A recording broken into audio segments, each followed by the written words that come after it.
Hello बच्चों, कैसे हो आप सब। हम आ गए हैं आपके नेक्स्ट पार्ट लेकर के, जो कि आपका है लैंगिक जनन, जो कि आपका पुष्पीय पौधों में चल रहा है। उसका नेक्स्ट पार्ट है, जिसमें हमने लास्ट क्लास में हमने देखा था कि परागण कैसे होता है। अब हम देखेंगे परागण के प्रकार। तो यहाँ आपको परागण के प्रकार में ज़्यादा नहीं दिया है, थोड़ा थोड़ा दिया है। वायु परागण, जल परागण और इंसेक्ट से परागण, मतलब कीटों द्वारा परागण थोड़ा थोड़ा दिखाया गया है। लास्ट हेडिंग जो परागण का आपका रहने वाला है वो ये रहने वाला है कि आपके जो पुष्प होते हैं उन्होंने क्या क्या युक्तियां अपनाई हैं कि पर परागण हो सके। वो लास्ट हेडिंग है परागण का। तो आज वहां तक हम परागण वाले टॉपिक को कंप्लीट कर लेंगे। तो चलिए तो वीडियो भी शुरू करते हैं। यहाँ सबसे पहला हेडिंग आज का हमारा लिखा रहा है कि परागण के अभिकर्मक या कारक। भैया परागण के कारक कौन होते हैं, कौन परागण कराते हैं। लिखा है पौधे परागण के कारक या अभिकर्मक के रूप में दो अजीवीय वायु एवं जल तथा एक जीवीय प्राणी कारक एजेंट का उपयोग कर लक्ष्य प्राप्त करते हैं। सवाल नंबर 1 जो आपसे नीट पूछता है कि अजैविक, दो अजैविक कारक बताइए जो कि आपके परागण कराते हैं। जैविक में तो प्राणी आ ही जाएंगे, लेकिन आपको ध्यान रखना है अजैविक में आपके कौन कौन है, वायु एवं जल है। ये दो बातें आपको ध्यान रखनी है। सवाल नंबर नेक्स्ट आगे लिखा है अधिकतर पौधे परागण के लिए जैविक कारकों का प्रयोग करते हैं। ये स्टेटमेंट है जो आपसे छूट जाता है हिंदी मीडियम वालों से, नीट में आएगा स्टेटमेंट यहाँ से। अधिकतर पौधे परागण के लिए जैविक कारकों का प्रयोग करते हैं। क्या यह स्टेटमेंट सही है? तो भैया हाँ सही है। ये क्वेश्चन जहां हम क्वेश्चन लिख देंगे वही सवाल है, जहां हम क्यों लिख देंगे वही क्वेश्चन होगा, ध्यान रखना है बात। आगे लिखा है बहुत कम पौधे अजैविक कारकों का प्रयोग करते हैं। उनमें भी जो ज़्यादातर जो होते हैं वो ग्रासिस होते हैं, ठीक है ना, मोनोकोट्स होते हैं। वायु तथा जल दोनों ही कारकों में परागण का वर्तिकाग्र के संपर्क में आना महज एक संयोग कहा जाता है। तो ये आपको ध्यान रखना है कि भैया वायु वाले में भी जल वाले में भी दोनों में ही होता ये है कि परागण का आना, परागकण का मतलब वर्तिकाग्र तक पहुंचना एक घटना है, क्योंकि वो तैर के पहुंच रहा होगा। मतलब एक चांस फैक्टर है, मिले ना मिले, आए ना आए, तो ये थोड़ी दिक्कत रहती है। जबकि जो इंसेक्ट वाला होता है, कीटों वाला, वहाँ मतलब श्योरिटी हो जाती है कि आके ही रहेगा। आगे लिखा है कि इस प्रकार की अनिश्चितता तथा परागकणों के हाथ से जुड़े तथ्यों की क्षतिपूर्ति हेतु बीजांडों की तुलना में असंख्य मात्रा में परागकण उत्पन्न होते हैं। इसका मतलब क्या निकालना है? इसका मतलब हमें निकालना है ये कि भाई जो आपके पुष्प जो वायु परागित होते हैं, जो जल परागित पुष्प होते हैं, उनमें बीजांडों की संख्या कम पाई जाती है। ये स्टेटमेंट यहां से बनेगा, उनमें बीजांडों की संख्या कम पाई जाएगी as compare to those plant, उन पौधों के विपरीत जो कि आपके जल परागित वायु परागित नहीं होते हैं। क्योंकि देखो यहाँ पर जो आपके परागकण हैं उनका आना संभव नहीं है, निश्चित नहीं है। निश्चित तो है नहीं कि भाई आगे ही रहेंगे, ठीक है ना। तो ये थोड़ी दिक्कत है, ध्यान रखना, बीजांड इसलिए कम होते हैं। यहाँ से शुरू हो जाता है आपका वायु परागण। तो आपको अंग्रेजी में एक शब्द है जिसको कहते हैं एनिमोफिली। ये पूछ लेते हैं कई बार, हिंदी में लिख के देंगे आपको तो ये, ठीक है, हमें भी ऐसे फंसाया था। एनिमोफिली क्या होता है? वायु परागण, इसे अंग्रेजी में कहते हैं एनिमोफिली। तो ये पूछ लेते हैं। आगे लिखा है अजीवीय परागण में वायु द्वारा परागण सर्वाधिक मान्य परागण है। स्टेटमेंट नंबर 1 जो मेडिकल परीक्षा यहाँ से पूछ रही है आपसे, ये वाला, इससे सवाल यह आएगा अजैविक में भी दो है ना, एक जल और एक वायु। तो भैया उनमें से भी मोस्ट कौन सा है, सर्वाधिक मान्य? वायु। ये नीट ऐसे आता है और आप हिंदी मीडियम वाले समझ नहीं पाते हो कि कहाँ से आता है, तो यहाँ से पूछते हैं। बाकी आपको ये कोई नहीं बताएगा, सब पढ़ाते रहेंगे, ये बताएंगे नहीं पेपर कहाँ से आएगा, पेपर यहाँ से आता है। लिखा है इसके साथ ही वायु परागण एवं हेतु हल्के तथा चिपचिपाहट रहित, ये बहुत इंपॉर्टेंट है, वजन में हल्के हों ताकि उड़ सके। वायु वाले परागण चिपचिपाहट रहित, चिपके ना, वरना फिर वो आपस में चिपक के भारी हो जाएंगे, उड़ नहीं पाएंगे, की जरूरत होती है ताकि वह हवा के झोंकों के साथ संचारित हो सके। वे अक्सर बेहतर अनावर्त पुंकेसर से युक्त होते हैं ताकि वे हवा में आराम से निकल सके, तथा वृद्ध एवं प्राय पिच्छ वर्तिकाग्र युक्त होते हैं। भैया ये सवाल क्या है, ये पूछते हैं आपसे कि भाई फेदर के जैसे स्टिग्मा किसके होते हैं, कैसे होते हैं स्टिग्मा इनके, ऐसे जैसे मैं ड्रॉ कर रहा हूँ, ये इनका स्टिग्मा है मान लो, इसके ऊपर इस तरह से आपके फेदर्स रहते हैं ताकि आराम से उड़ते हुए पॉलन ग्रेन, उड़ते हुए परागकण इसमें फंस जाए, ठीक है ना। तो सवाल पूछेंगे कि बड़े बाहर निकले हुए एक्सपोज्ड वर्तिकाग्र जिन पर की फेदर्स पाए जाते हैं, पिच पाए जाते हैं, पिच मतलब वही फेदर, पंख जैसा, तो वो पाए जाते हैं जिससे कि आपके आपके परागकण उसमें आराम से फंस जाए। आगे क्या, ताकि आसानी से वायु के उड़ते परागकणों को आबद्ध किया जा सके। वायु परागित पुष्पों में प्राय प्रत्येक अंडाशय में एक अकेला बीजांड तथा एक पुष्पक्रम में असंख्य पुष्प होते हैं। भाई क्यों होते हैं? सवाल नंबर नेक्स्ट। भाई अंडाशय में एक ही बीजांड होगा, क्यों? क्योंकि यार ऐसा है, it is a chance factor, यह एक चांस है कि भाई वो आए, परागकण आएगा नहीं आएगा। जरूरी तो नहीं है कि परागकण आएगा ही आएगा, है ना, मैंडेटरी तो नहीं है। नहीं आया तो फिर वे बीजांड, मान लो बीजांड जो है कई बन जाए तो फिर दिक्कत में जाएगा ना, बिना मतलब फालतू का विचार होगा। तो वो एक ही बनाते हैं, ये ध्यान रखना। और जबकि अगर मान लो छोटे पुष्प होते हैं तो वो गुच्छों में पाए जाते हैं ताकि आराम से परागण हो सके। ये भी सवाल ध्यान रखना। आपसे पूछेंगे इनमें से कौन सा एक कैरेक्टर, कौन सा एक लक्षण है जो वायु परागित पुष्पों का नहीं है। इस तरह का सवाल आएगा तो आपको वायु परागण वाले कैरेक्टर पता हों सारे। फिर लिखा है इसका एक जाना पहचाना उदाहरण है भुट्टा। भैया भैया मतलब कॉर्न कॉब, भुट्टा मतलब आपको पता ही है मेज की बात कर रहे हैं। उसमें जो फुंदने टैसल्स आप देखते हैं, ये टैसल शब्द हिंदी मीडियम सब याद रखेंगे, अंग्रेजी का शब्द है, ठीक है। ये पूछते हैं कि टैसल जो लटके हुए देखते हैं, आपने भुट्टा जरूर देखा होगा, ये वाला, ये ठीक है ना, ये। तो भाई इसमें आपको ये इस तरह से आगे लटके हुए, ये जो जिनके हम बचपन में मूछें बना लेते थे, ये दिखते होते थे। तो यार ये इसकी खास बात क्या होती है, ये आपके स्टिग्मा है। स्टिग्मा मतलब वर्ती काग्र हैं, ठीक है ना, वर्ती काग्र होते हैं ये, ठीक है। तो ये थोड़ा ध्यान रखना। ये कह रहे हैं कि भैया वेल एक्सपोज है, देखो बाहर निकले हुए होते हैं। लिखा है कि भैया भुट्टे में देखते हैं कि जो टैसल्स आप देख रहे होते हुए वो कुछ और नहीं है बल्कि वर्तिका और वर्तिकाग्र हैं। ये ध्यान रखना। सवाल है ये कि कॉर्न कॉब के टैसल, ये शब्द है कॉर्न कॉब, अंग्रेजी में ऐसे ही आएगा। कभी कहो ये क्या पूछ लिया। कॉर्न कॉब के टैसल्स जो होते हैं वो क्या होते हैं, ऑप्शन में रहता है वर्तिकाग्र एवं वर्तिका, जो हवा में झूमते हैं ताकि परागकणों को आसानी से पकड़ सके। घासों में वायु परागण सर्वथा मान्य है। सवाल नंबर नेक्स्ट। आपसे पूछेंगे फैमिली ग्रैमिनी, पूछेंगे ऐसा, फैमिली पोएसी और फैमिली ग्रैमिनी में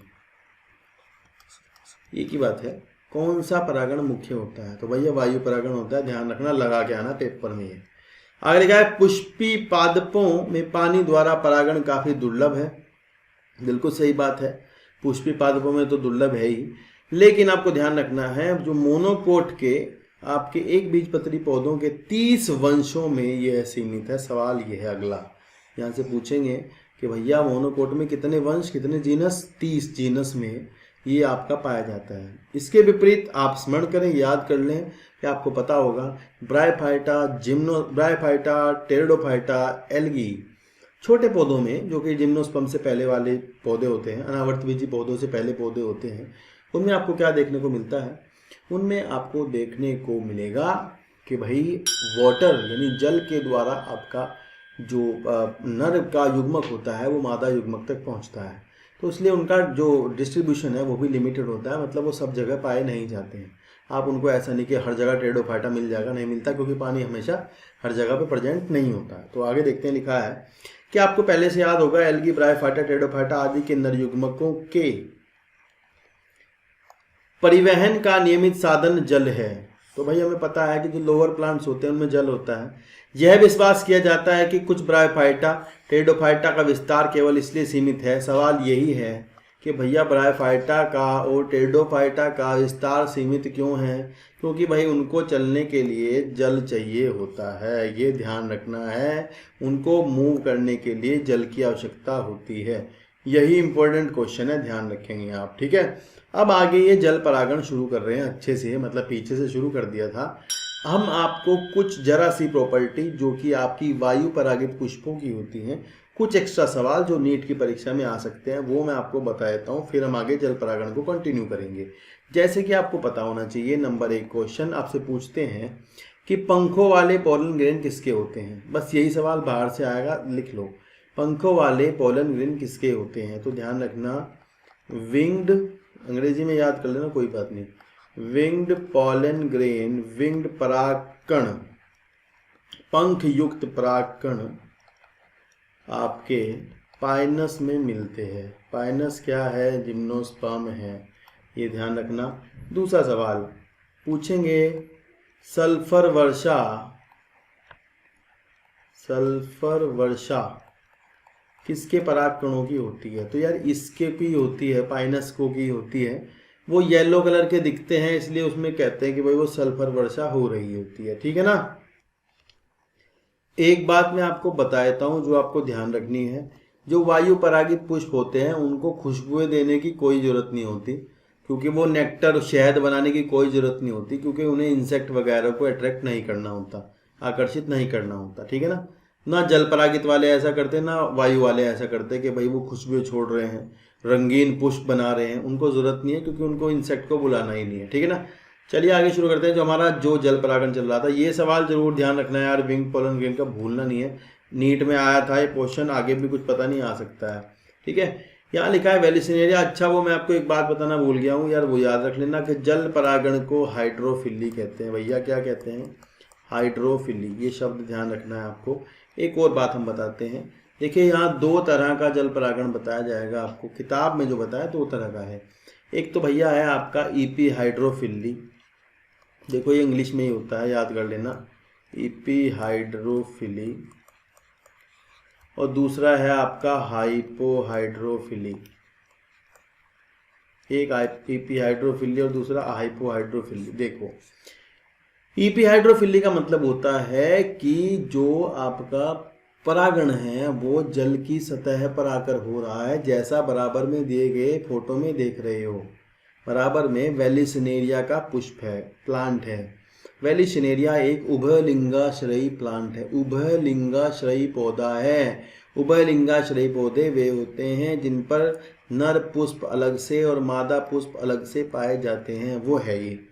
तो इसमें ये होता है भाई, मादा पुष्प जो है वो सतह पर पहले पहुंचता है ऊपर, फिर नीचे से नर पुष्प आता है। देखो ये अलग से टूट करके ये ऊपर आएगा, इसके चारों तरफ घूमता रहेगा, नर पुष्प के अंदर से परागकण निकलेंगे, वो पानी के द्वारा जा करके किसी तरह से वर्तिकाग्र पर पहुंच जाएंगे मादा पुष्प के।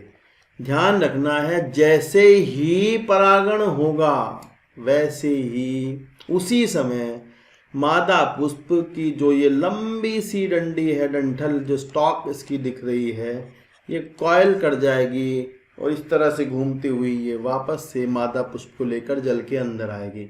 निषेचन जिसे आप कहते हो फर्टिलाइजेशन, वो भाई मेरे पानी के अंदर होगा। ध्यान रखना, केवल परागण बाहर हुआ है, निषेचन पानी के अंदर ही होगा। ये सवाल जरूरी याद रखना, ठीक है। चलिए आगे देखते हैं क्या लिखा है। यहाँ लिखा है कि जल परागित पुष्पों में, पादपों में, जैसे कि वेलिसिनेरिया तथा हाइड्रिला, जो कि ताजे पानी में उगते हैं। ये इतना अच्छा सवाल है, देखो यार याद रखना है यार, ये बहुत नीट का पेपर है ना, तो ये टफ इसलिए होता है कि ताजे पानी पे सवाल पूछेंगे वेलिसिन, ऐसे लिख देंगे, Vallisneria is present in the sea water.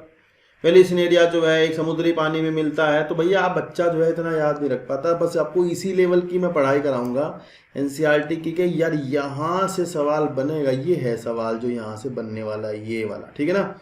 ये ध्यान रखना है आपको। और उनके समुद्री जलीय घासें, ध्यान से दूसरा सवाल देखो क्या है, समुद्री जलीय घासें, ये समुद्री है, ये क्वेश्चन है यहाँ पर भी ना, समुद्री जलीय घासें, ये सवाल है, ध्यान रखना है। समुद्र मतलब मैराइन, मैराइन मतलब सी वाटर, मतलब जोस्टेरा। तो यार ये दो बातें जरूर ध्यान रखनी है, ये वाली। आगे लिखा है सभी जलीय पौधे जल को परागण के लिए उपयोग में नहीं लाते भैया। जैसे कि आपके देखो कुछ पौधे आपके पानी में मिलते हैं पर वो जल से परागण नहीं होते, जैसे कि वाटर ह्यासिंथ, समुद्री जो गुंडा लुटेरा है, इसका नाम आपको पता है, इसको हम कहते हैं टेरर ऑफ बंगाल। पता है मुझे ये टेरर ऑफ बंगाल है, मुझे पता है कि ये वाटर ह्यासिंथ है, मुझे पता। आपके पेपर में इंग्लिश हिंदी में लिख देते हैं ऐसा जानबूझ के, हमारे जैसे बच्चों को पीछे हटाने के लिए। वाटर हयासिंथ है ये पता हो, यही इकोर्निया है, ये भी पता है मुझे, ठीक है ना। ये वाटर हयासिंथ भी है, ये क्या है, इकोर्निया भी है, ठीक है जी। इसमें क्या होता है पानी में ही है, माओ कलर के फ्लावर होते हैं इसके, अच्छे, बहुत सुंदर खूबसूरत, उन्हीं के लिए लाया गया था इंडिया में, फैल गया इंडिया में, बहुत ज़्यादा पानी में फैल जाता है। अभी खतरनाक बात यह है कि ध्यान रखना है कि भले ही ये पानी में हो, सरफेस पर पाया जाता है, परागण जो इसका होगा वायु से या इंसेक्ट से होता है, उसमें भी इंसेक्ट से ज़्यादा वायु से कम, ठीक है ना। इसी तरह आपका कमल का फूल, वाटर लिली, भैया इनके नाम याद रखने हैं। कमल का फूल यहाँ नहीं दिया है, हम यहाँ लिख देते हैं। कमल का फूल जिसका बायोलॉजिकल नाम है नीलम्बो, क्या है जी, नीलम्बो न्यूसीफेरा, ये हैं भैया कमल। फिर एक नीचे लिख देते हैं वाटर लिली का, लिख देते हैं निम्फिया। तो निम्फिया भी आपके कौन है, लिली हैं, ठीक है जी। तो ये पूछते हैं नीलम्बो में, निम्फिया में आपका किसके द्वारा परागण होता है, तो इसके द्वारा होता है, इंसेक्ट के। तो आगे पढ़ते हैं क्या लिखा है। पानी की सतह पर पैदा होते हैं, इनका परागण कीटों और वायु से होता है। यही खास सवाल है, ये कीटों और वायु, ये क्वेश्चन है, यहाँ से निकाल लेंगे। आगे लिखा है जैसा कि अधिकतर थलीय पादपों में होता है, जो जमीन पर रहने वाले हैं उनमें होता है।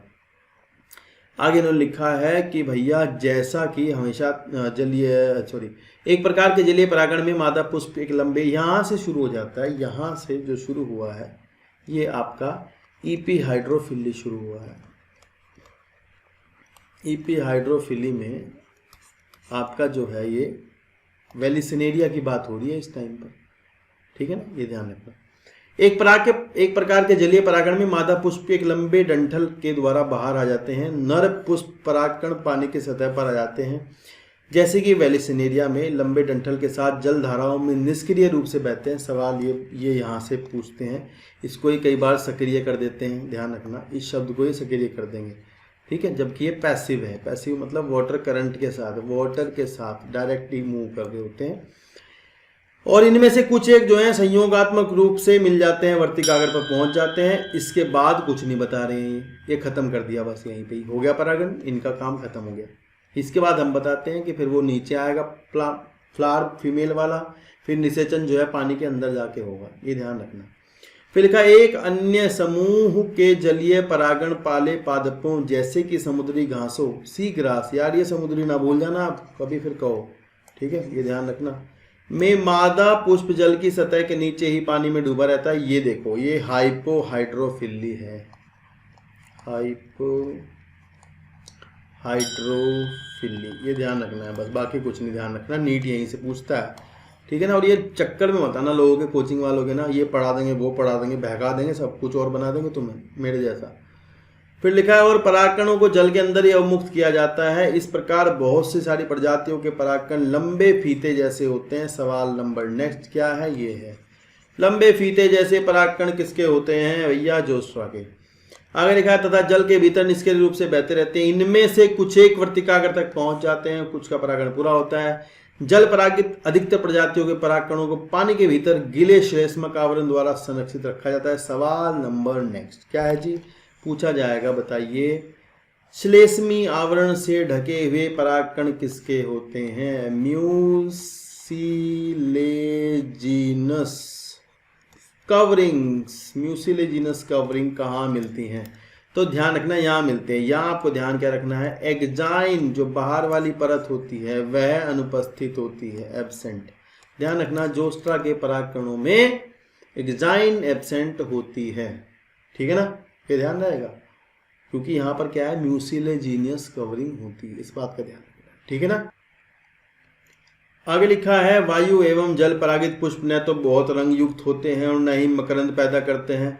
तो यार सही बात है, ये सवाल है, इन्होंने तो पूछा क्या कारण है, कारण तो यही है उनको इंसेक्ट बुलाने नहीं है, तो भाई वे क्यों करेंगे अपना ऐसा, उन्हें थोड़े इंसेक्ट अपने ऊपर बुलाने हैं, ये थोड़ा ध्यान रखना इंपॉर्टेंट है, ठीक है। आगे लिखा है अधिकतर पुष्पीय पादप परागण के लिए प्राणियों को परागण कर्मक कारक के रूप में उपयोग करते हैं। भैया यहाँ से जूफिली शुरू हुआ है, क्या शुरू हुआ है, जूफिली। जूफिली आपको ध्यान रखना है, जूफिली आपका एनिमल से होता है, उसमें यार फिर कई प्रकार हैं, थोड़ा थोड़ा जिक्र कर लेंगे सबका। जूफिली में इंसेक्ट का अलग होता है, एंटामोफिली हलक का नाम अलग अलग है, तो नाम तो मैं आपको बता ही दूंगा एटलीस्ट, क्योंकि पेपर बाहर से नहीं आ रहा है तो फालतू जानने की जरूरत है नहीं, ठीक है ना। चलिए आगे देखते हैं, लिखा अधिकतर पुष्पीय पादप परागण के लिए प्राणियों को परागण कर्मक कारक के रूप में प्रयोग करते हैं। मधुमक्खियां, भौरे, तितलियां, बर, चींटियां, यार इनका सबका थोड़ा थोड़ा यार जान लो, कुछ के तो बता देता हूं जो आपके पेपर में आ सकते हैं यार, उनका पता होना चाहिए। जैसे कि भैया ये है चींटियां, तो भाई चींटी का स्पेशल एक नाम है जिसे हम कहते हैं मिरमैकोफिली, मिरमैकोफिली, ये पता हो आपको भाई। जो आपका कुछ और तो यहाँ नहीं है, बर्ड्स हैं, बर्ड्स का पता देते हैं, आ जाता है, और नीथोफिली आता किसी का नहीं है, बस ऐसे ही मैं तो ज्ञान फैल रहा हूँ अपना, ठीक है ना, ये ऐसा ओर्निथोफिली से कहते हैं। ये पूछ लेते हैं जैसे कि आपका वो होते हैं, क्या बोलते होते हैं, सांप वगैरह होते हैं। सांप के लिए अगर सांप आपका पोलिनेशन कराए, परागण कराए, तो उसे कहते हैं ओफियोफिली, ओफियोफिली। और यार ये चंदन में कराते हैं, इसलिए धुन्ना चंदन के ऊपर सांप लिपटे रहते हैं। तो बिल्कुल सही बात है, लिपटेंगे क्योंकि उसका परागण कराते होते हैं। ठीक है, इसी तरह एक आधा नाम और है, जैसे कि अगले पेज पर दिया, उसको पढ़ते हैं। यहाँ लिखा है शकरक्षक, खोरा, गुंजन पक्षी, मतलब ये हमिंग बर्ड और सनबर्ड। ठीक है, ये दो नाम है, यहाँ लिख देते हैं। कभी आप कहोगे क्या है ये, सनबर्ड और ये लिखा है हमिंग बर्ड। तो ये कुछ पौधों में ये भी कराती हैं, हमिंग बर्ड। चमगादड़ जी बहुत स्पेशल, बहुत ज़्यादा स्पेशल पेपर जरूर आता है यहाँ से। इसका नाम होता है केरेप्टेरोफिली। प्लीज़ कुछ नोट करो, ना करो ये जरूर करो, केरेप्टेरोफिली नोट करना है जरूर। Please please please please note it, क्योंकि ये पेपर में आएगा। केरेप्टेरोफिली के बिना पेपर छपते ही नहीं है, कभी भी पूछा जाता है। केरेप्टेरोफिली किसके द्वारा, बैट के द्वारा, चमगादड़ के द्वारा होता है। आगे लिखा आदि सामान्य परागणीय अभिकर्मक हैं, प्राणियों में सद्भावना हो। ठीक है ना, प्राणियों में सद्भावना होनी चाहिए। यहाँ लिखा है प्राणियों में कीट पतंग, विशेष रूप से मधुमक्खी प्रधान जीवीय परागण कर्मक हैं। तो भैया सवाल क्या है, कीटों में भी प्रधान कौन है, मधुमक्खी है, और कीटों द्वारा परागण को कहते हैं एंटोमोफिली। सवाल क्या है, कीटों में कौन मुख्य है, भैया मधुमक्खी है, इस बात का ध्यान रखेंगे। आगे लिखा है कि यहाँ तक कि बड़े नर वानर गण के प्राणी, मतलब कुछ जो हैं बेचारे आपके लेम्यूर और वृक्षवासी, ट्री ड्वेलिंग और शाकाचारी जो ट्रीज पर रहते हैं वो ट्री रेलिंग, और कृतंक, और यहाँ तक कि सरीसृप वर्ग के दो। तो सवाल यहाँ से ध्यान रखना, अगर आपसे ये पूछा इनमें से दो सरीसृपों के नाम बताइए जो परागण कराते हैं, तो ओपन छिपकली, गेको लिजार्ड मतलब कि होम लिजार्ड मतलब कि जो घरेलू थी वो, और गैको लिजार्ड जो आपकी वो कराती हैं, क्या परागण कराती हैं। फिर लिखा है भिक्कुच प्रजाति के पादपों के परागण के लिए सक्रिय पाए गए हैं। प्राय प्राणी परागित पादपों के पुष्प एक विशिष्ट प्रजाति के लिए विशेष अनुकूलित होते हैं। सवाल नंबर नेक्स्ट, ध्यान रखना है कि जो आपके वायु परागित जो आपके कीटों द्वारा होते हैं, उनमें खास बात ये होती है कि ये कीट उसका कराता है, ये कीट उसका कराता है, ये उसका कराता है, ये फिक्स होती है बात। ऐसा नहीं है कोई किसी का भी परागण करा सकता है, परंतु ये स्टेटमेंट आपको ध्यान रखना है कि भाई ये कोई जो है किसी का भी नहीं कराता है, स्पेशली उस पौधे के लिए ये परागण कराने वाले होते हैं, उस पौधे के लिए वो होते हैं। ये बात आपको ध्यान रखनी है, ये सवाल यहाँ से बन सकता है। ठीक है ना, तो चलिए आगे देखते हैं। आगे लिखा है अधिकतर कीट परागित पुष्प। भैया यहाँ से कीटों वालों की आपकी जो है कैरेक्टर शुरू हो जाते हैं, उनका चरित्र कैसा है वो शुरू हो जाएगा। क्या लिखा है, अधिकतर कीट परागित पुष्प बड़े रंगीन, पूर्ण सुगंध युक्त होते हैं तथा मकरंद से भरपूर होते हैं। ध्यान रखना यार, ये कीटों परागित है तो मकरंद तो इनमें होगा ही, और किस में होगा, क्योंकि कीट इसी के चक्कर में आएंगे, रंगीन होंगे, कलर देखकर आते हैं। ठीक है ना, कुछ बदबू भी छोड़ते हैं, कुछ खुशबू छोड़ते हैं, गंध छोड़ने वाले भी होते हैं, ये भी ध्यान रखना। दुर्गंध भी देते हैं, कुछ सुगंध देते हैं। तो कुछ कीटों को दुर्गंध पसंद होती है तो वो दुर्गंध पर आते हैं। ठीक है ना, आगे लिखा है जब पुष्प छोटे होते हैं तो भैया वो एक गुच्छा बना लेंगे। ये तो बिल्कुल सही बात है, छोटे छोटे होंगे तो गुच्छा ही बनाएंगे, जैसे कि वायु परागित में भी था। प्राणी रंगों एवं अथवा सुगंध महक के कारण पुष्पों की ओर आकर्षित होते हैं। मक्खियों एवं बीटलों से परागित होने वाले पुष्प मलिन गंध स्रावित करते हैं। स्टेटमेंट है ये, आप कभी को पेपर में क्यों आ गया, नीट में आएगा, सही करके आना है कि बम गंदी बदबू छोड़ते हैं मक्खियों से परागित होने वाले और बीटल से परागित होने वाले, ये ध्यान रखना। प्राणियों से भेंट जारी के लिए पुष्पों को कुछ लाभ या पारितोषिक होता है। सवाल नंबर नेक्स्ट मोस्ट इंपोर्टेंट है, पूछा जाता है पारितोषिक के रूप में क्या देते हैं। इसे अंग्रेजी में कहते हैं फ्लोरल रिवार्ड, फ्लोरल रिवार्ड्स। ये फ्लोरल रिवार्ड्स कौन कौन से होते हैं, तो दो मुख्य हैं। एक तो मकरंद यानी कि जो आपका नेक्टर होता है वो दिया जाता है, दूसरा परागण, परागकण। तो ये दो चीज़ें ये बहुत इंपॉर्टेंट है, ये दोनों ध्यान रखना। मकरंद और परागकण आपका जो दिया जाता है वो पारितोषिक है कि भाई आओ आओ आओ तुम हमारा परागण करवा दो और तुम्हें बदले में खाने को ये देंगे, खुशबुएं भी देंगे, परागण भी खा सकते हो, परागकण खा लो यार कोई दिक्कत नहीं, पर परागण करा दो। ठीक है ना, तो ये तो स्पेशल है। यूजुअली जो प्लांट होते हैं वो इनका प्रयोग करते हैं सामान्यतः, लेकिन अगर आप देखोगे जा करके कि कुछ और पौधे होते हैं उनमें दूसरी तरह के पारितोषिक दिए जाते हैं, पुरस्कार दिए जाते हैं अलग अलग तरह के, बुलाने के लिए उनको कि भाई तुम आ जाओ। यहाँ लिखा है जैसे कि इन पारितोषिकों को पाने के लिए प्राणी आगंतुकों को पराग कोष तथा वर्तिका के संपर्क में आना पड़ता है। प्राणी के शरीर पर पराग कणों का एक आवरण चढ़ जाता है। जो प्राणी परागित फूल में प्राय चिपचिपा होता है। जब पराग कणों से लिप्त प्राणी वर्तिकाग्र के संपर्क में आता है तो यह परागण पूरा करता है। तो ठीक बात है, ट्रांसफर कर देता है एक दूसरे से दूसरे पर। आगे लिखा है कुछ पुष्प प्रजातियों में यह है, देखो कुछ जगह पर यह है पुरस्कार जो है पारितोषिक अंडा देने की सुरक्षित जगह के रूप में होता है। सवाल यह है कि किन पुष्पों में फ्लोरल रिवार्ड अंडा देने के लिए एक सुरक्षित जगह के रूप में दिया जाता है। ठीक है ना, ये पूछते हैं कि किन पुष्पों में ऐसा होता है कि जो फ्लोरल रिवार्ड है वो अंडा देने की सुरक्षित जगह के रूप में दिया जाएगा।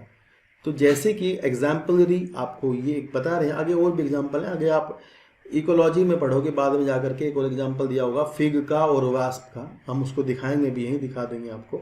यहाँ लिखा है कि अमोर्फोफेलस का लंबोत्तर पुष्प, अमोर्फोफेलस का सबसे बड़ा पुष्प होता है, 6 फुट लंबा पुष्प होता है, उसको पोलिनेशन कराता है आपका, उसको जो पोलिनेशन जिसका जो उसका परागण कराता है वो अपना अंडा उसके ओवरी के कोष्टक में छोड़ देता है। अंडा ओवरी के कोष्टक में छोड़ देता है, अंडे से लार्वा बनता है, लार्वे से इंसेक्ट बनता है, उसको खाने को भी मिल जाता है, वहां रहने को मिल जाता है, साथ ही साथ पौधे का हो जाता है परागण। लिखा है ठीक ऐसा ही एक सहसंबंध शलभ की एक प्रजाति यक्का पादप के बीच होता है। भाई ये बहुत इंपॉर्टेंट है यार, यक्का पादप यक्का मोथ कहाँ गया भैया, इसका नाम ये रहा यक्का पादप यक्का मोथ। ये शलभ जो है इसको अंग्रेजी में कहते हैं मोथ, और भैया मोथ का जो नाम है वो है प्रोनुबा, प्रोनुबा मोथ।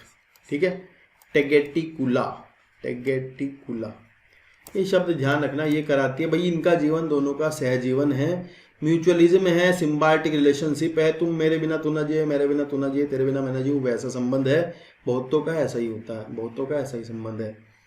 ठीक है ना, तो इसमें ये आपका एक सहजीविता का एग्जाम्पल भी है, ध्यान रखना। यहाँ लिखा है कि भैया यक्का पादप में जो आपके शलभ हैं वो एक दूसरे के बिना अपना जीवन यापन नहीं कर पाते। शलभ, सवाल क्या आएंगे पेपर नीट में पूछा जाएगा, शलभ अपने अंडे कहाँ रखता है, कोष्टक में, ओवरी का, अंडाशय का जो लोक्यूल है, जो चैम्बर है उसके अंदर रखेगा। जबकि इसके बदले में वह शलभ द्वारा परागित होता है। शलभ का लार्वा अंडे से बाहर तब आता है जब बीज विकसित होता है। सवाल ये भी है अंडे से बाहर लार्वा कब आएगा, जब बीज विकसित होना शुरू हो जाएगा। ठीक इसी तरह का एग्जाम्पल उदाहरण आपको कहाँ देखने को मिल जाता है, फिग और वास्प के एग्जाम्पल में, अंजीर और वास्प के एग्जाम्पल में। वहां आपको एक तरह का मैकेनिज्म देखने को मिलता है, उसे कहते हैं trap door mechanism, trap door mechanism. ध्यान रखेंगे कहाँ होता है, फिग वास्प में, दिखाते हैं कैसे होता है।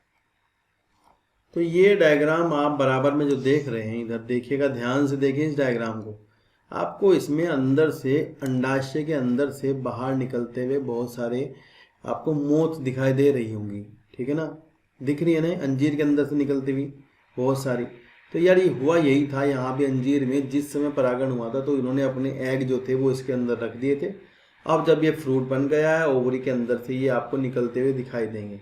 इन्होंने आराम से अंदर खाया पिया, मौज मस्ती करी है। ठीक है ना, तो ऐसा सा होता है ट्रैप डोर मैकेनिज्म जो आपको देखने को मिलता है कहाँ, उसमें क्या बोलते हैं उसे, फिग में, अंजीर में, फिग में, अंजीर में, या फिर पीपल में, इनमें देखने को मिलता है। ठीक है, एक नीचे आपको डायग्राम दिखा रहा हूं मैं, ये टर्न पाइप मैकेनिज्म है। क्या है, टर्न पाइप मैकेनिज्म, ये ध्यान रखना है। टर्न पाइप मैकेनिज्म किस में होता है, साल्विया में होता है।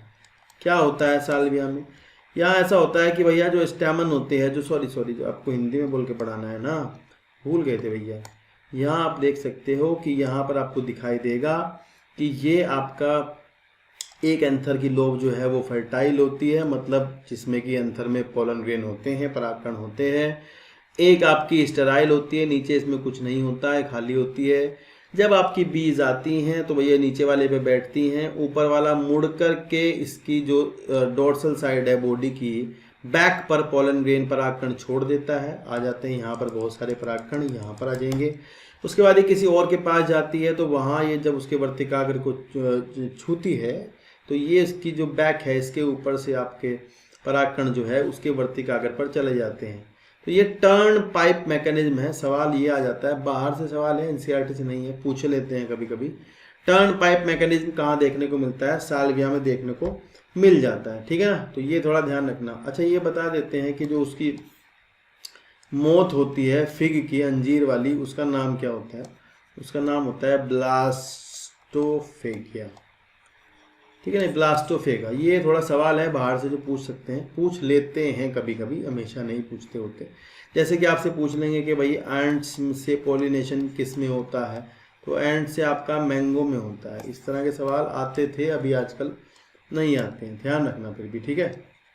चलिए वापस चलते हैं अपनी बुक में, यहाँ जहाँ पर हम पढ़ रहे थे। थोड़ा बड़ा हो गया, छोटा कर लेते हैं। देखिए नीचे इन्होंने कहा है कि भैया आप अपने मोहल्ले में जाएं और वहां जाकर के देखें कि किस में कैसे परागण होता है। मतलब ये पूरी कहानी लिखी है। खीरे में आम, पीपल, धनिया, पपीता, प्याज, लोबिया, कपास, तंबाकू, गुलाब, नींबू, यूकेलिप्टस, केला, इनमें जब मैं ढूंढ लें जा करके, इंटरनेट कर लें, गूगल कर लें, मिल जाए तो याद कर लेना, नहीं तो छोड़ देना, कोई चक्कर नहीं है, कुछ नहीं आएगा, ठीक है। नीचे से इसमें से एक सवाल आता है यहाँ से कि कुछ गुंडे लुटेरे होते हैं जो रॉबर्स होते हैं, जो भैया क्या करते हैं, खाते हैं सिर्फ शहद, नेक्टर पीते हैं और चले जाते हैं, परागण नहीं कराते। तो वो यहाँ लिखा है ऐसा कि बहुत सारे कीट भ्रमण करता ये बिना परागण किए भक्षण कर लेते हैं। ऐसों को पराग मकरंद दस्यु के रूप में जानते हैं। तो भैया ये आपके अंग्रेजी में कहलाते हैं पॉलन रॉबर, रॉबरी करते हैं, ये रॉबर्स होते हैं। तो ये सवाल आ जाता है, ये पराग मकरंद दस्यु के रूप में किसको देखते हैं? तो वो जो परागण नहीं कराते और निकल लेते हैं बिना परागण कराए, उनको कहते होते हैं, ठीक है ना। तो इस तरह ही बहुत सारे, देखो यार इंसेक्ट हैं, आपको बिल्कुल याद नहीं करना है फालतू का, पेपर में नहीं आएगा। हम बता सकते हैं बहुत सारा, वो आएगा नहीं, ठीक है ना, किस में कैसा होता है। पीछे जैसे एक जगह लिखा था कि कमल के फूल में इंसेक्ट होता है, ध्यान रखना, वाटर लिली में इंसेक्ट होता है, भले ही वो पानी में हो, आप ध्यान रखना है दोनों बातें ना। आपको एनसीईआरटी पे फोकस करना है, focus on this book only, do not go outside. बाहर से आएगा ही नहीं, पेपर नहीं आएगा, इसलिए अंग्रेजी माध्यम वाले सिलेक्ट होते हैं और हम भी हिंदी मीडियम है, इसलिए हम सिलेक्ट नहीं होते हैं, मतलब हम सिर्फ मास्टर बन जाते हैं बाद में। तो अब आपको टेंशन की जरूरत नहीं है, हम हैं, हम सिलेक्शन करा देंगे, ठीक है ना। बस सपोर्ट करते रहिएगा थोड़ा थोड़ा। चलिए एक लास्ट हेडिंग है जो आज का देख लेते हैं, फिर बाकी बाद में बातें करते रहेंगे आराम से, जब हम फेमस हो जाएंगे, ठीक है ना। कर देना फेमस यार। तो यहाँ लिखा है कि भाई बही जनन प्रजनन युक्तियाँ, इसका मतलब होता है आउटब्रीडिंग डिवाइसेस। आउटब्रीडिंग डिवाइसेस का मतलब बताएं क्या होता है? कि आपका पौधा ने क्या युक्ति अपनाई है, आपके पौधे ने क्या युक्ति अपनाई है जो उनको परपरागण कराने के लिए जो है मदद करती हैं। क्योंकि देखो यार, स्वपरागण होता रहता है ना, तो उसकी वजह से इनब्रीडिंग डिप्रेशन हो जाता है। उसका मतलब ये होता है कि वेरिएशंस नहीं आते, पौधे हाइब्रिड नहीं बनते, और जो है जो नई प्लांट बनने वाले होते हैं वो नए वातावरण में आपके रह नहीं पाएंगे, ये दिक्कत है। तो इन्होंने ये क्या किया है, बता रहे हैं कि पौधों ने इससे बचने के लिए, भले ही पौधे के पुष्प आपके द्विलिंगी हों, भले ही द्विलिंगी पुष्प हों, बाइसेक्सुअल हों, ठीक है ना, लेकिन फिर भी आपके वो परपरागण शो करते हैं। ये युक्तियां अपनाई हैं उन्होंने उससे बचने के लिए, इनब्रीडिंग डिप्रेशन से बचने के लिए युक्ति अपनाई है। ये देखते हैं, यहाँ लिखा है कि अधिकतर पुष्पीय पादप उभयलिंगी पुष्पों एवं पराग कणों के उत्पन्न करते हैं। क्या लिखा है? ज्यादातर पुष्पीय पौधों में उभयलिंगी पुष्प होते हैं।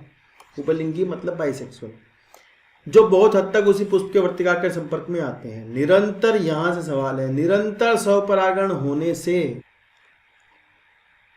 प्रजनन में अंत्य प्रजनन का अवनमन होता है। तो यही इनब्रीडिंग डिप्रेशन कहलाता है अंग्रेजी में, ठीक है ना। आपको इंग्लिश में सब बता देंगे, ठीक है ना, क्या दिक्कत है। इनब्रीडिंग, थोड़ा राइटिंग साफ हो जाएगी थोड़े दिन में, अभी जरा गंदी है, इनब्रीडिंग डिप्रेशन, ठीक है ना। तो ये ध्यान रखना कि इसे इनब्रीडिंग डिप्रेशन कहा जाता है। तो इसकी वजह से दिक्कत तो है ही, फिर इसको बचाने के लिए इन्होंने युक्तियां अपनाई। लिखा है पुष्पीय पादपों ने बहुत सारे ऐसे साधन उपाय बना लिए हैं जो स्वपरागण को हतोत्साहित एवं पर परागण को प्रोत्साहित करते हैं। कुछ प्रजातियों में, यहां से अब शुरू हो जाती है बात। देखो 3 युक्तियां, 3 1 2 3 4 युक्तियां इन्होंने यहाँ बताई हैं, 4 तरीके बताए हैं। चारों को आराम से समझने की कोशिश करना, ठीक है ना, बहुत इंपॉर्टेंट है, बहुत ज्यादा। देखो पहला जो है आपका, पहला टॉपिक जो है, पहला पॉइंट जो है वो आपका ये है। पहला पॉइंट आपका है पृथक पक्वता। पृथक पक्वता हिंदी में कहते हैं, लिख देते हैं पृथक पक्वता या डाइकोगेमी। इसका मतलब क्या है? इसका मतलब ये है कि भले ही पुष्प आपका द्विलिंगी हो, ठीक है ना, भले ही पुष्प द्विलिंगी हो, परंतु वह पुष्प आपका, उसके अंदर आपका जो स्टिग्मा है, प्रतिकाग्र है, वो ग्राही नहीं बनता। या तो पहले वो ग्राही नहीं बनता, या पहले एंथर फट जाता है, पोलन ग्रेन निकल जाते हैं, पहले पोलन ग्रेन निकल जाएंगे। मतलब या मेल भाग, नर भाग पहले मैच्योर हो जाएगा, या फीमेल भाग पहले मैच्योर हो जाएगा। दोनों एक साथ मैच्योर नहीं होते, क्योंकि पुष्प द्विलिंगी है, वरना फिर वो उसका ही परागण उसके ऊपर गिर जाएगा। ये तरीके हैं दो। पहले में इसमें 2 केस आते हैं। Number 1 protandry. प्रोटेंड्री को कहते हैं पुंग पक्वता, और इसे कहते हैं प्रोटोगाइनिको, स्त्री पक्वता। पहले मेल पार्ट का पक जाना, पहले स्त्री पार्ट का पक जाना, ये कहलाता है, ठीक है ना।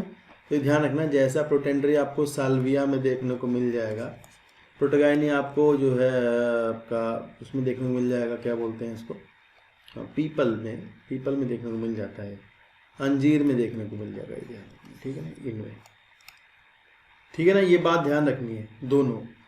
तो यहाँ लिख के दिखा है ये बात है, डाइकोगेमी के लिए लिखा गया है। यहाँ ध्यान रखना, लिखा है कि कुछ प्रजातियों में पराग अवमुक्ति एवं परागकण का निकलना, वर्तिकाग्र का ग्राही होना समकालिक नहीं होते, या तो वर्तिकाग्र के तैयार होने से पहले अवमुक्त कर दिए जाते हैं, ये तो प्रोटेंड्री हो गया, या फिर परागकणों के झड़ने से पहले ही वर्तिकाग्र ग्राही हो जाता है, ये प्रोटोगाइनी हो गया। ये 2 बातें ध्यान रखनी है आपको जरूर।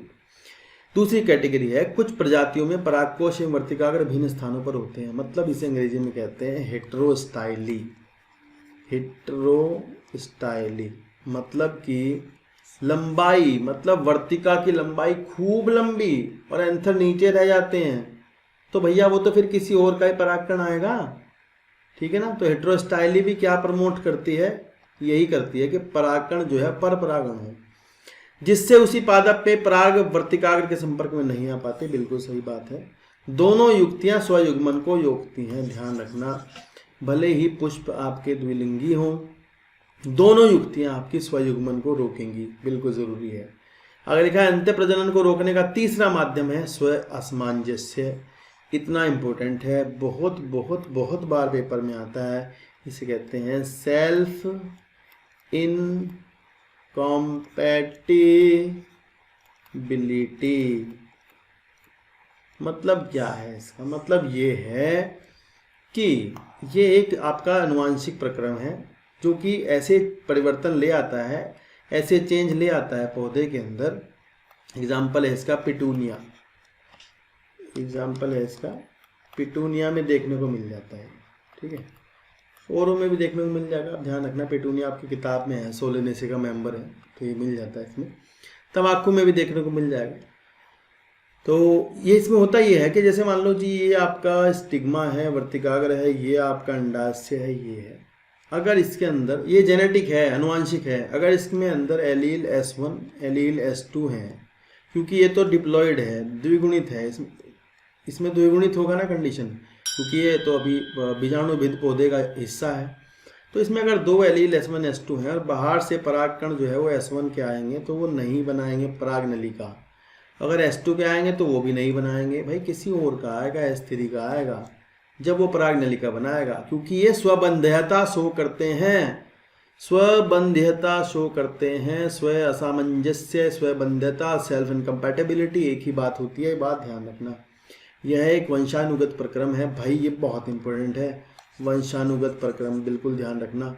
तथा स्वपरागण को रोकने का उपाय है। इसमें होता क्या है, उसी पुष्प या उसी पादप के अन्य पुष्प से जहां बीजांड के निषेचन के पराग अंकुरण या स्त्री के शर में पराग नलिका वृद्धि को रोका जाता है। होता यह है कि पराग नलिका की वृद्धि नहीं होगी अगर वो पराग कण उसी तरह के जीन, उसी तरह के एलील, उसी तरह का जेनेटिक कॉन्स्टिट्यूशन रखता होगा तो उसकी पराग नलिका वृद्धि नहीं करेगी, ये ध्यान रखना है। आगे लिखा है कि भैया स्वपरागण को रोकने के लिए एक अन्य साधन है, एक लिंगीय पुष्पों का उत्पादन।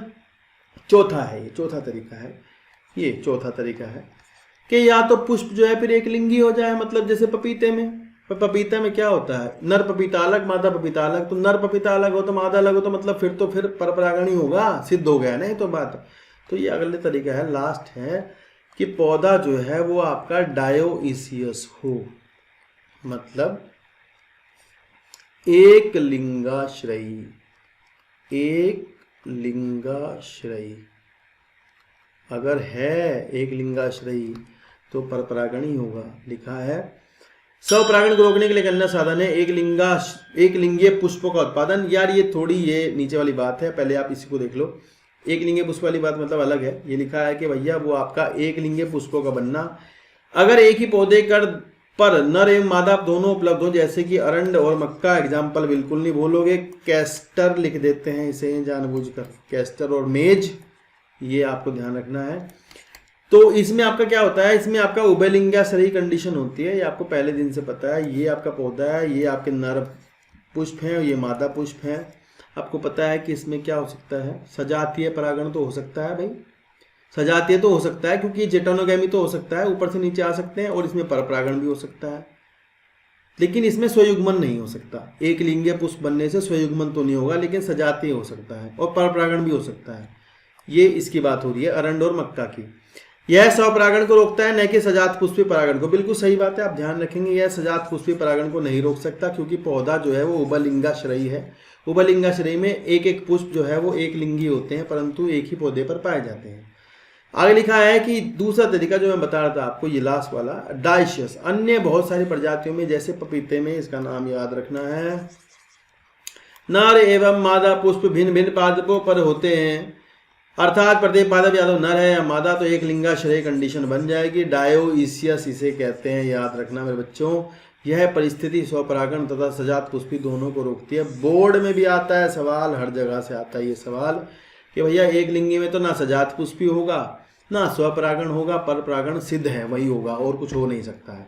जबकि जो आपके उभयलिंगाश्रयी हैं उसमें सजात पुष्पी परागण हो सकता है, हो सकता है यार, क्योंकि एक ही पर है ना, तो ये पूछते हैं सजात पुष्पी तो हो सकता है, जबकि दूसरे वाला नहीं हो सकता, मतलब स्वयुग्मन नहीं हो सकता। ठीक है ना।